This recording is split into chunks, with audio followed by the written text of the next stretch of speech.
بسم اللہ الرحمن الرحیم۔ السلام علیکم۔ نئی ویڈیو کے ساتھ ایک دفعہ پھر حاضر خدمت ہوں۔ حضرت یحییٰ بن ابی راشد نصیری رحمۃ اللہ علیہ کہتے ہیں کہ جب حضرت عمر رضی اللہ تعالیٰ عنہ کی وفات کا وقت قریب آیا تو اپنے بیٹے سے فرمایا، اے میرے بیٹے، جب مجھے موت آنے لگے تو میرے جسم کو دائیں پہلو کی طرف موڑ دینا اور اپنے دونوں گھٹنے میری کمر کے ساتھ لگا دینا اور اپنا دایاں ہاتھ میری پیشانی پر اور بایاں ہاتھ میری ٹھوڑی پر رکھ دینا، اور جب میری روح نکل جائے تو میری آنکھیں بند کر دینا اور مجھے درمیانی قسم کا کفن پہنانا، کیونکہ اگر مجھے اللہ کے ہاں خیر ملی تو پھر اللہ تعالیٰ مجھے اس سے بہتر کفن دے دیں گے، اور اگر میرے ساتھ کچھ اور ہوا تو اللہ تعالیٰ اس کفن کو مجھ سے جلدی چھین لیں گے، اور میری قبر درمیانی قسم کی بنانا، کیونکہ اگر میرے اللہ کے ہاں خیر ملی تو پھر قبر کو تا حد نگاہ کشادہ کر دیا جائے گا، اور اگر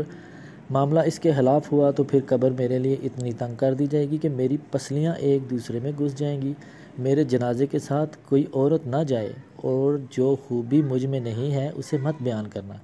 کیونکہ اللہ تعالیٰ مجھے تم لوگوں سے زیادہ جانتے ہیں، اور جب تم میرے جنازے کو لے کر چلو تو تیز چلنا، کیونکہ اگر مجھے اللہ کے ہاں سے خیر ملنے والی ہے تو تم مجھے اس خیر کی طرف لے جا رہے ہو، اس لیے جلدی کرو، اور اگر معاملہ اس کے خلاف ہے تو تم اپنے شر کو اٹھا کر لے جا رہے ہو، اسے اپنی گردن سے جلدی اتار دو۔ مزید ویڈیوز